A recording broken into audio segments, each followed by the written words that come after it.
one of those opportunities we get. So much. Happy New Year. It's 2013.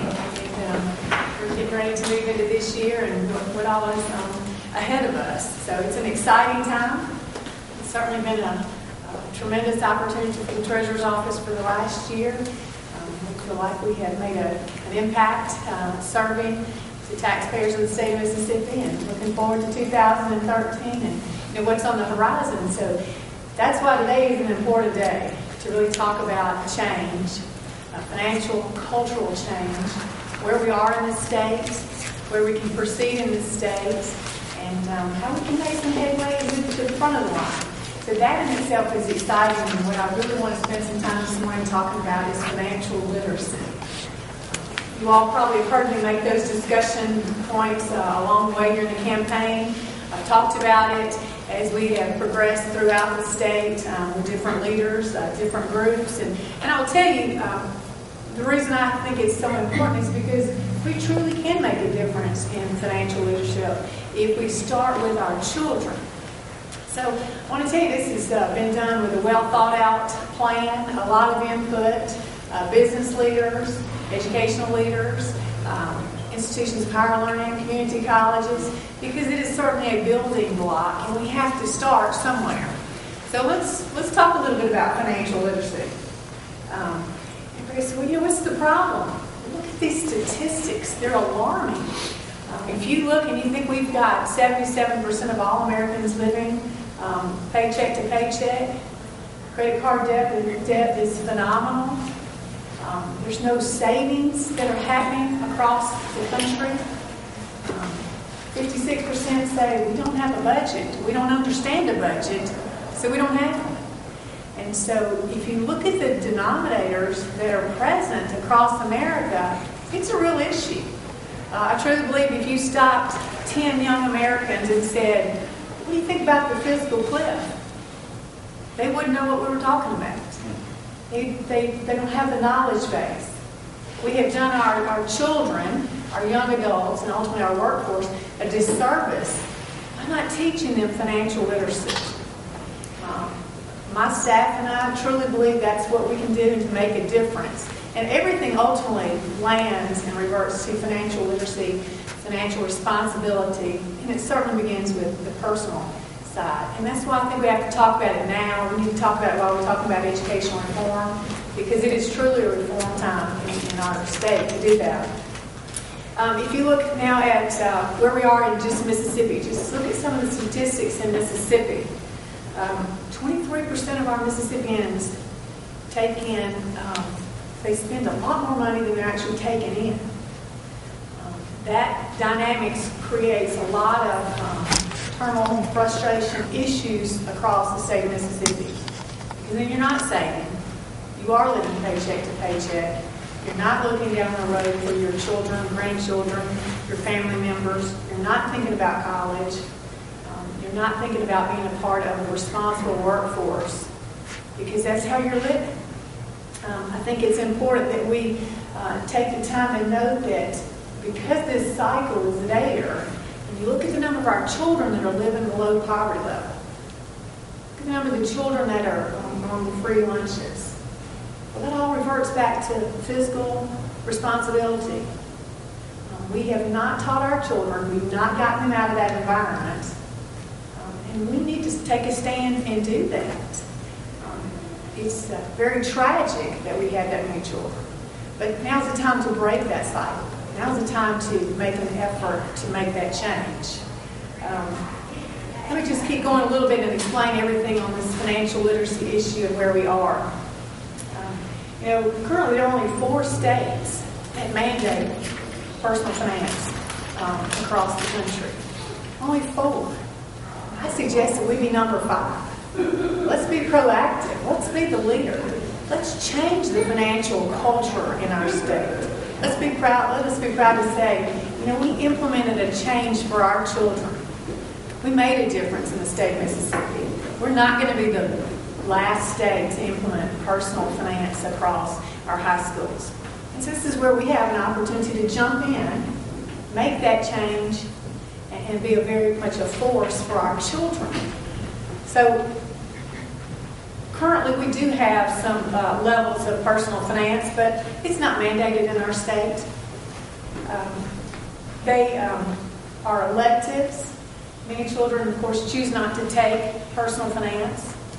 Oftentimes, if it's offered, it is threaded through some other educational courses. But certainly, if you stop and think about it, everything hinges on personal finance and education. Whether you own your own business, whether you work in a corporation, no matter what you do, it all reverts back to how you handle your dollars. And if we teach our children early on, that's where we are doing a service for our children. They grow up and they understand fiscal risk. They understand budgeting and spending. You know, right now our children, so many of them don't understand buying power. They don't understand about debt. They don't understand when they go to buy a house. What's mortgage insurance? What are the taxes that come with it? Or if you buy a car now, that's great, but you know what? You have to pay insurance on that car. And there's maintenance, and some gas has to go in it. But we've not taught our children the big picture of where we are in financial education. And this is an opportunity to do that. So what we have been working on for the last several months is bringing a legislative package across the street to visit with the legislators as part of educational reform and how we can change the dynamics of our state. And the educational package that we brought on financial literacy is to change it. You know, right now our statute says that we may teach our 10th and 11th graders. Well, it's time for us to say we shall teach our 10th, 11th, and 12th graders. And the language that's been proposed, you know, it gets into specifics about, let's talk about budgeting with our kids. Let's make part of the parameters and boundaries of this class to talk about budgeting, to talk about decision making. Oh, we need our young people to understand about decision making. We need them to understand about their spending habits, their savings. Most children don't even think about savings because they're in that cycle where the adult role models don't save either. And that's an ultimate long-term issue for our citizens. Use of credit. You know, unfortunately, you know, so many children, they get into young adulthood and they receive credit cards, and what happens? They don't pay them. And they've got all this debt. And then they end up in bankruptcy. And their financial status for a long time is ruined. And so we have to teach them about that. And we need to teach them about that responsibility level. So there's truly the need.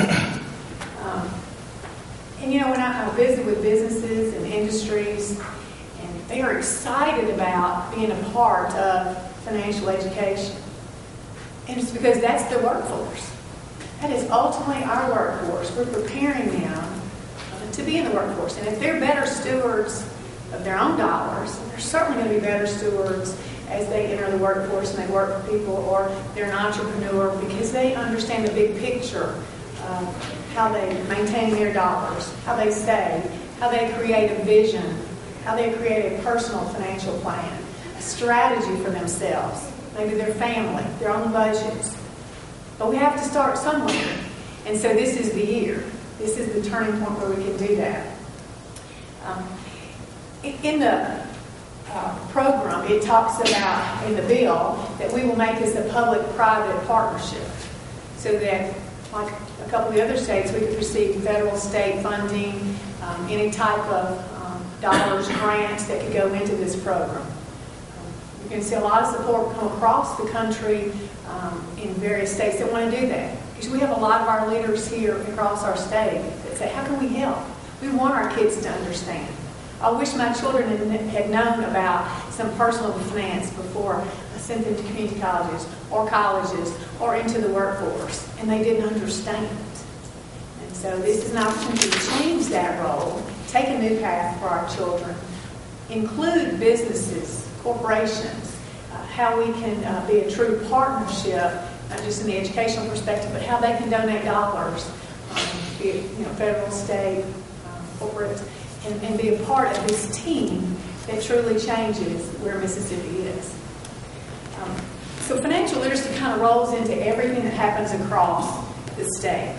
And for the Treasurer's Office, we very much believe in good stewardship of our dollars. How can we look for cost savings? How can we do things better, more streamlined, more efficient? And recently we were able this summer to do some refunding. And in that refunding, we looked at the economy. We looked at the changes. We looked at where we were in interest rates. We looked at the debt that we maintained on our books. I have a tremendous team, and they understood the need to go out there and look at that variable rate debt and change it into fixed rate.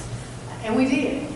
And it was certainly well worth the taxpayers for us to do that, because we saved over $15 million. That's a tremendous savings. And it was some initiative and drive out of the Treasurer's Office, because that's what we believe. That's what we're looking for all the time. How can we do things better? How can we save money? And how can we truly be better stewards of the taxpayers' dollars? So that's what the Treasurer's Office is all about. And this is an example of how we are practicing financial literacy and financial responsibility here within our office. So that's just a little brief overview on how we did it and how the ultimate savings was $15 million. And there's another piece that comes with that. And how can we as a state be ultimately responsible? Well, it's the debt affordability plan. We have to do that. We've not done that in our state. It's time to take that move, drive that initiative, and have all agencies talk about what is it they need long range. What do we need for 3 years, 5 years? That's important as we, look at bonds and how we make a determination on what are the depth of the dollars that we're going to need for our colleges, community colleges, our other factors, new medical schools, whatever it might be that puts us on an economic driver for the state of Mississippi. Because the bottom line is, if you tie in financial literacy and your workforce and your economy, it all rolls together. And so we have to be prepared with the debt affordability study and plan. And so we're going to move forward with that. And let me explain to you a little bit about why that's even more important. We were very fortunate and went and visited with the rating agencies last summer. And we received a very good rating, AA. We have maintained that rating. And why is that important? Because that's our credit. That's the credit of our state. Extremely important. They are very impressed with how we handle our dollars here in the state of Mississippi, with balancing our budget, having a rainy day fund, looking across at how agencies maintain their money, looking at the Treasurer's Office and how we look for ways to save dollars. All that feeds into it. But we don't have a debt affordability study. And we need to do that and make that presentation to the rating agencies, because that's going to show even more accountability on our part. And we feel that's important. So we're going to move forward with that through the spring as we prepare to meet with the rating agencies during the summer. Ultimately, we'd like to continue to move down that path. I'd love to see our rating go up. But we have to take these very positive and proactive steps right now. And so the question that's out there in so many ways is, how does this tie into where we are in our college savings? Where are we? Certainly the Treasurer's Office is responsible for running these two programs, the Impact and the Max. And it's quite an opportunity that's there for us. We have been administering those programs. The College Savings Board has the ultimate oversight over these two programs. Tremendous board, works very hard, very engaged in the activities that are happening throughout these programs. Certainly keep them abreast. They make all the determinations on how we move forward with these two programs. And we are the administrator through the Treasurer's Office. Certainly the question right now, and I've gotten, and I want to talk to you about it because, again, it talks about financial responsibility, is where are we on the impact? And I want to share with you what we know. It's quite hot off the press. I think you may have already received, or you will be receiving, a handout on the impact program. Our board members just received it. We just got it in and sent the summary to them. Now, let me say, this is a long process. It's an important process. We're not going to rush into anything because we're talking about our children. We're talking about college savings. We're talking about long range. And I first need to say to you that it took 18 months to stand up the impact program.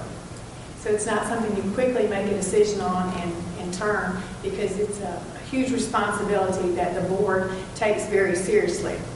So we will take the time to digest the audit. We will, as a board, have very in-depth discussions on thought processes. We are just receiving the preliminary on phase 1. It'll probably be another 90 to 120 days before we get even phase 2, which will be probably the recommendation section. So again, it's something that we feel that in order to truly look at the sustainability of the plan and where we are, we need to do it very carefully and very cautiously. And so that's where we are in the initial. But let me talk a little bit about where we are and what we just received.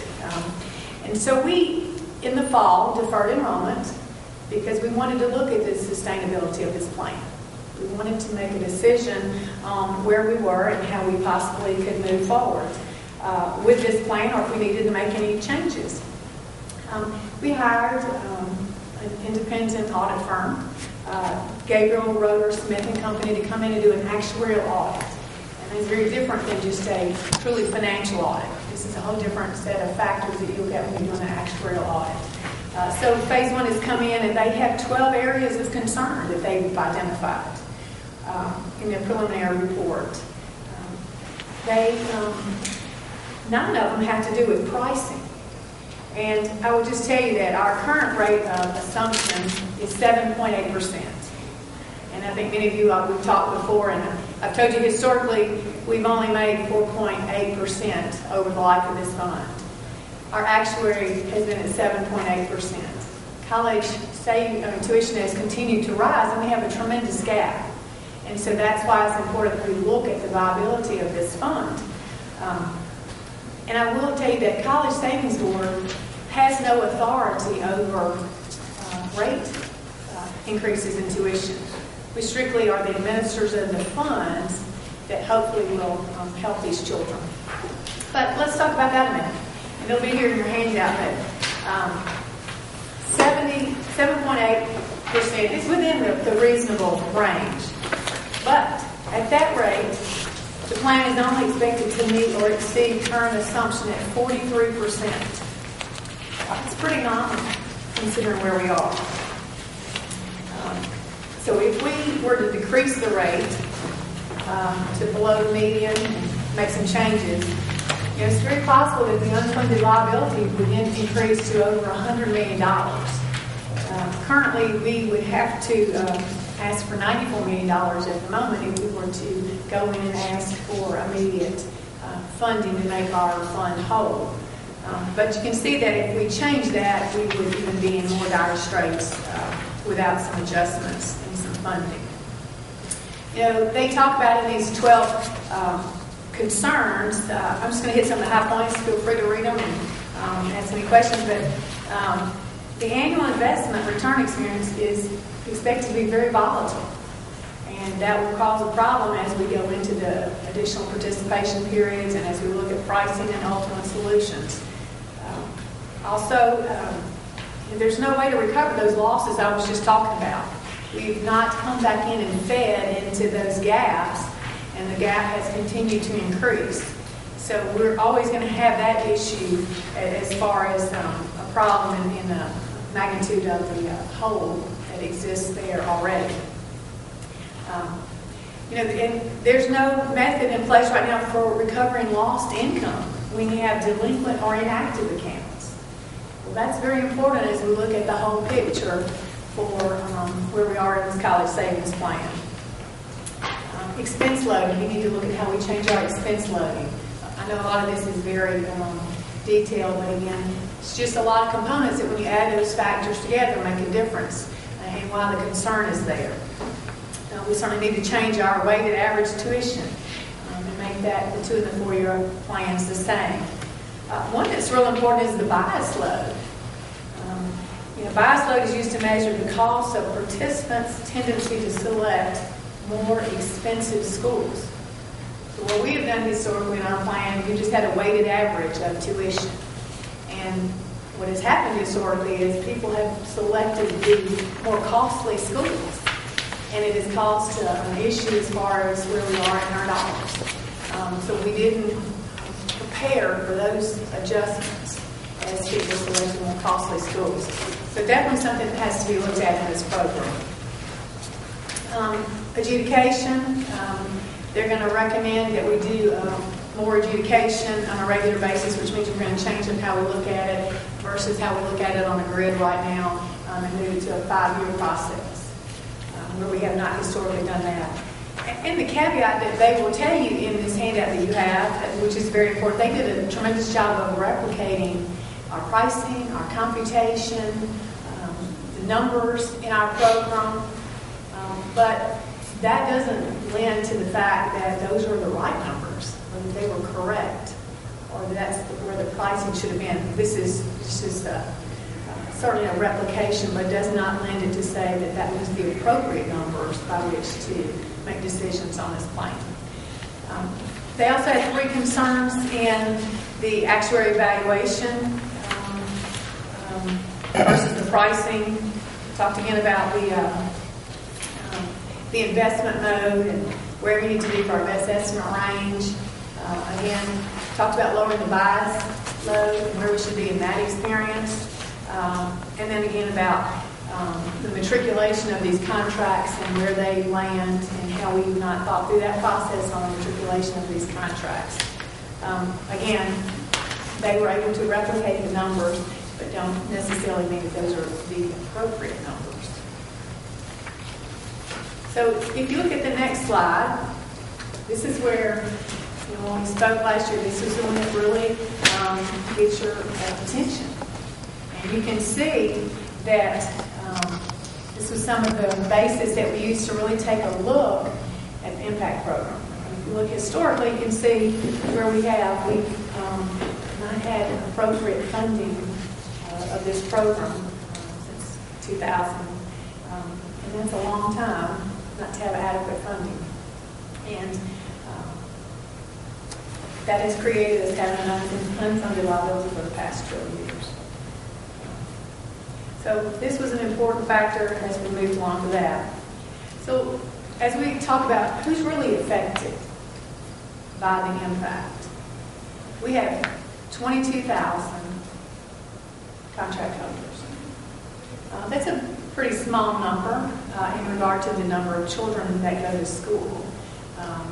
Certainly it's been a very effective program. It did very well early on. It was the way to go across the country.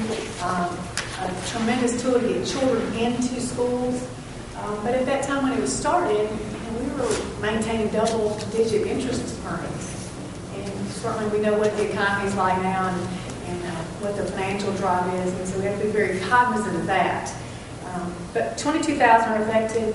This plan is backed by the full faith and credit of the state, which is a little different. So that ultimately is the problem as we look down the road as far as what we have to explore for potential other options and how we might have to look at shifting liability burdens. So we have $274 million in trust, and we're still only funded at 76.8%. Now, if we see the next one, you can see why that's so important. There are not many plans across the country that are working. You can see how many of them have closed because of the sustainability.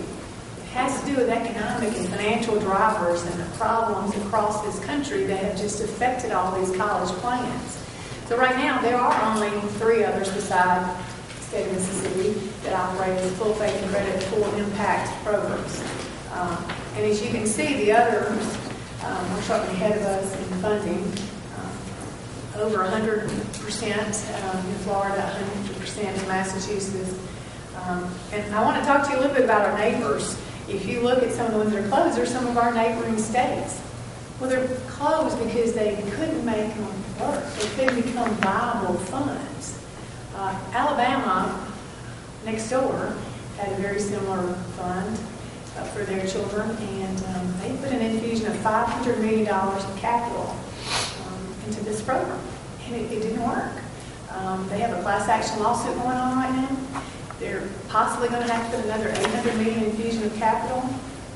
And so our state is not in a posture to take on that type of debt. So that's why it's important that we look around and we see what has worked in the past, what is working moving forward, and what are our viable alternatives out there. And so that's exactly what we'll be doing. Great partners again on our board, certainly Dr. Bounds and Dr. Clark, with the leadership roles that they have, are exploring with the board and myself options. We're looking at other states. We're looking at new ways to get out there and make a determination on what's viable. Some new states are doing like Texas. But again, this is not a quick turn. This is something that has to be paced. Patience has to be exercised, because we're ultimately trying to do the right thing for our children, our investment. And then the ultimate is to get our children into colleges. But are we still marketing college savings? Absolutely. We have the MAX program, and it is alive and well and going full force. Very important. I will tell you from a personal standpoint, I invested in my new 2-month-old grandson because I want him to have those options. I want to start saving for him. I want them to be able to put in any kind of dollars that they want to with the grandparents or whatever, because it affords him an opportunity to go to college. But we have to start now. We have to start thinking about it. We have to start outreaching. So Max, we have 9,945 participants enrolled today. We have been increasing the number of the participation, the outreach. We're at $145 million in that trust fund and doing very well. We've done marketing. We had some commercials over the Christmas holidays. Got a lot of return on that investment. We will continue to market that program because, again, savings for college is the right thing to do, and it's the right thing for our children and grandchildren. We've got some exciting things going on because we think the more that we talk about it, the more people understand it, they want to participate. And in the MAX program, you can put as little as $25 a month. Or you can write a big check. Or you can do it once a year. Or you can do whatever you'd like. Because you have a lot of flexibility in that program. And the more we've talked about that with businesses, families, individuals, they want to participate in this 529 plan. So we do have some new commercials coming out, some new outreach in the grassroots posture. We have a 5K race coming up, and it's 529, so that'll be a lot of fun. We're partnering up with the Children's Museum for the 529 day. And so there are a lot of good things on the horizons, and anytime we get a chance to talk about it, we receive tremendous feedback. So we, again, have that common goal on where we're going. So as I tell you, it all wraps back to financial literacy. There's no question about it. Everything in the state that we do, as adults, as children, young adults, it wraps back into the financial education and where we start. So just to kind of give you the overview, in 2011, 2012, we only had 5,869 students that took personal savings. That's a very small portion considering the magnitude of the importance of personal education and the financial components. We had 161 teachers that have been employed as personal finance teachers. And it's just important that we make that decision to help these children shore up their personal finance skills. And we feel like this is a turning point. What I like to see is ultimately start in kindergarten and elementary and middle school all the way through. Absolutely. But right now we have this opportunity at hand. 10th, 11th, and 12th graders are so impressionable. And they're about to launch out to be 18 and be on their own and be in college and be in the workforce. And so this is the right time to start these young people in what they're doing. And so I appreciate you all. I appreciate you helping me move this message out. I appreciate that you took the time to come and let me talk about our children, our education, our reform, and where we can move our state in personal finance. So thank you for all being a part of that today. And thank you for working for the common goal for the good of the state. Questions? Oh yeah. With the impact program, I know they focus depth there that this is going to happen, this is what's happened, this is what GRS found. if you were talking to just someone on the street, a parent, can you sum down to its simplest form what is the latest with impact? And if they've already put money in, what's happening now? Just in its simplest form, your 30-second elevator speech, what's going on? Absolutely. If you are an investor in that program, you're in a very good position. Certainly, it's backed by the full faith and the credit, and so their participation is protected, and those children will receive their dollars that they and their education that they pay for or are paying for. So it's well protected. It is a great investment. The flip side is, are we absolutely looking at that program? I think that we have to be very diligent and continue to look behind the layers due to the financial status of the country and our state, and that's what we're doing. Is it your desire at this time to permanently close the impact program? Oh, no, absolutely not. I think we have to explore every opportunity we can to get children into colleges and start the savings right away. Could I tell you that that's the program that needs to continue to move forward? I can't, because we don't have all the information back, and it's a board decision on where we move forward. But if you look at the numbers and you look at the statistics across the country, you can see that people have had the same issues in different states. But our charge is to find at least some other investment tools and options so that parents, grandparents, whomever can invest in these children. Because all we can really do is invest in our children and love them. And so provide them faith and help them down the road of life. It sounds like it's a possibility the program could close. Would that be fair to say? I would say that would be an option, absolutely. Have y'all but looked we would at- have to look at all the factors of the audit. Have y'all looked at changing the vendors, say how commissions are paid, the private portfolio managers that are hired, the funds, et cetera? Or how deep have y'all gotten into that yet? Yes, we have. That's a very good question. When we looked at the program in the broad perspective, asset allocation had not changed since 2004. We have since hired new managers. What is the asset allocation? I'll be glad. I don't have it right in front of me. Okay, I understand. But I'll get it to you, Jimmy, now. It's important to make that change, and we're in the process of looking at that right now with the money managers to determine, what is right. Because you think about it, you've been through 2008, 2009. You look at Greece. You look at what's happening in our country. Certainly, we need to look and make a decision on what are the right pockets of the dollars. But have y'all looked at the commissions or whether the managers are trading too much and getting, churning basically? Or have y'all looked at that yet, or is that something on the horizon? Or what did y'all find? We're looking at that. I think we'll certainly be making some decisions on how the board will be selecting different, possibly different money managers within the program. We certainly stay on top of it with my team. We look at the investment earnings. We look at how they're tracking out, and so this quarter is going to be very important that we look at that. You had 4 years that were basically at 90%. That were pretty much at 90% funding level. Most experts are going to say that as long as you're above 80%, that's a pretty well funded program. So is it realistic to expect 100% every year, or is 90% still considered a pretty good benchmark? Well, when you look at what's happening across the country in our economics and finance, you have to look at different standards. Certainly 90% is very good. But we will look at, are there better money managers? Are we in a better position to look at, a different type of investment that we've not in the past? And so we'll be moving forward, too, with some legislation that parallels our investment opportunities to those of PERS, because they have a broader statute that allows them to invest in different arenas that we currently don't have through the college savings for the impact program. Based on this study, what concerns you the most? On what we've received from the 12 concerns, what is your biggest concern? Well, certainly when you rub them all together, they give me significant heartburn, to say the least.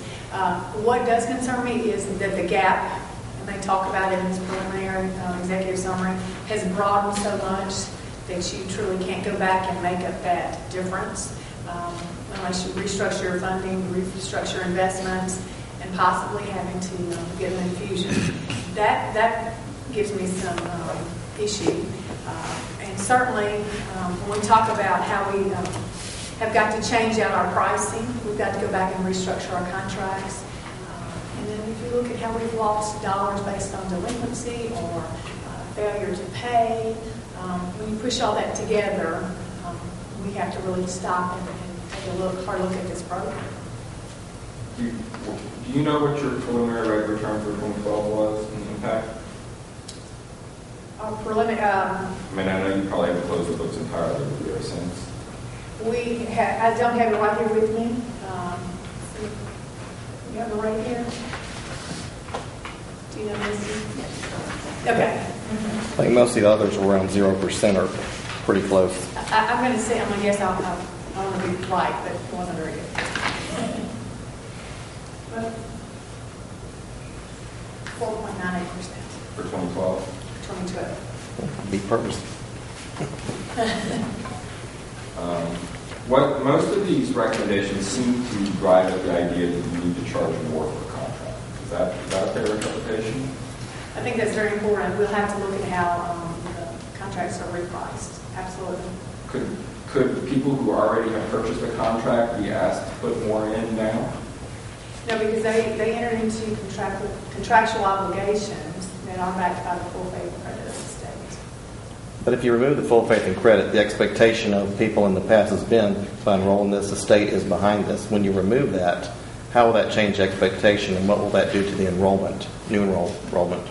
Well, certainly if you're in the program, you have that Right, but I mean guaranteed. future enrollees. If you looked at potential new programs, and like I said, we're doing an exploration of that parallel to this, many of those states have shifted the liability burdens to colleges, community colleges, because they have the true investment as well.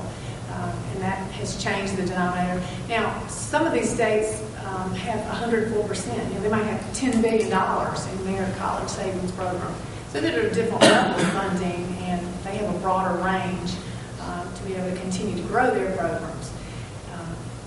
The others, there are even some bonds that have been issued to support college savings programs. So we're trying to look at all the broad arena and see what might be the best and most applicable for here. I will tell you that some of the states, and Texas is one of them, they have changed their process on their program. They closed their old program, opened a new program, and they're selling by the unit, which is essentially by the hour.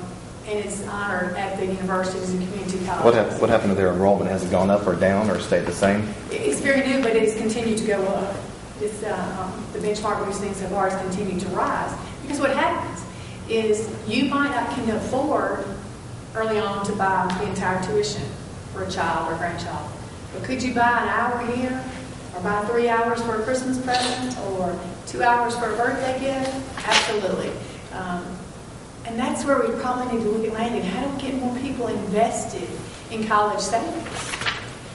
So that has already proved to be a very beneficial program. Massachusetts does that as well. And they've had a very high success rate with selling by the unit. Can the board do any of these things from closing the program to making some of the changes you're talking about? Can they do any of those things without legislative authorization? Absolutely. The board is the oversight. The board is the authority for this program and all of the college savings programs. And we have a tremendous, knowledge-based board that will be looking at all of these different areas. If we do need to make changes, as we get more information on the program, if that's the need. But does the board have the legal authority to close? Yes. the program? It does.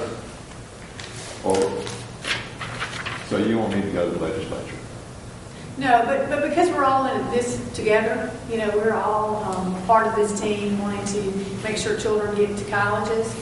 It's important that the legislature, the elected officials, other leaders across the state understand where we are in this program. And it's certainly no fault of anyone. This is an economic, financial issue that has gotten not only our state to where we are, but so many other states across the country. Just flip back to how many other states that I showed you, they closed their programs.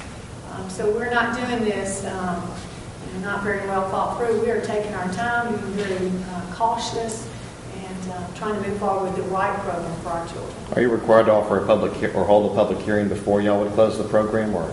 We'll explore that opportunity. It currently does not speak to that, but we want to be as transparent as possible. So would y'all? We would definitely make it very open to the public.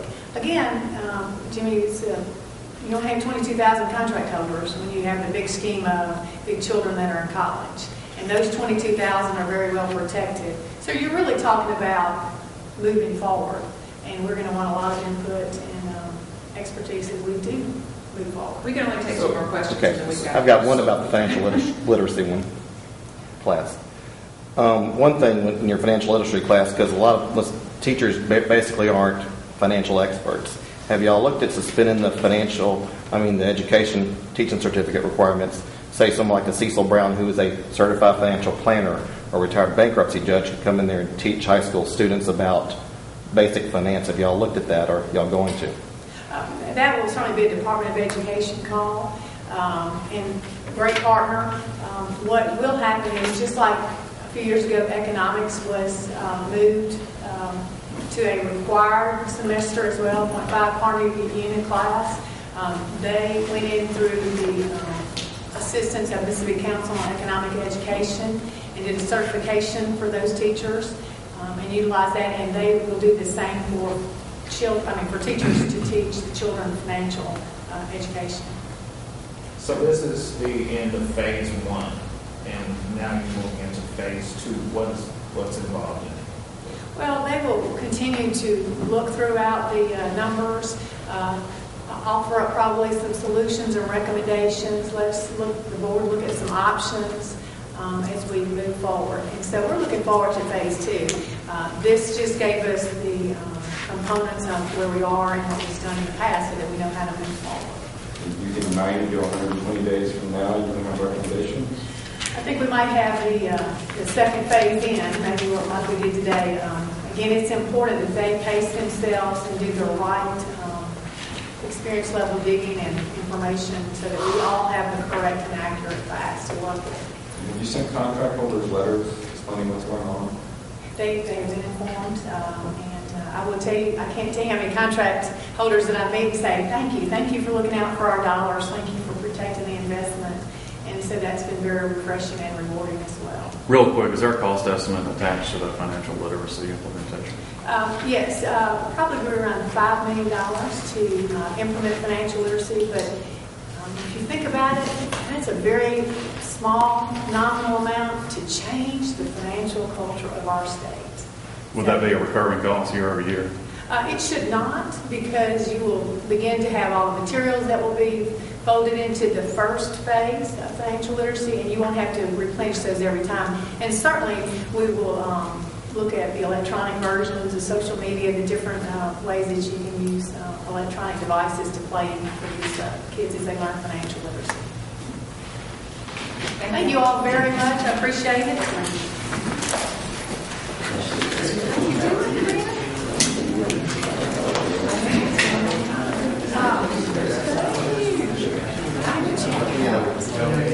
So after Right. Yes, but also based on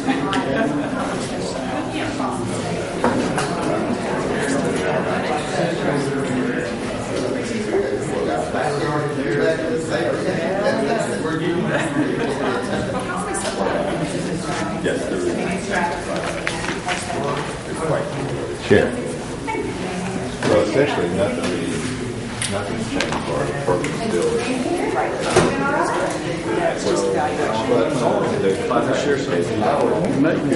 Check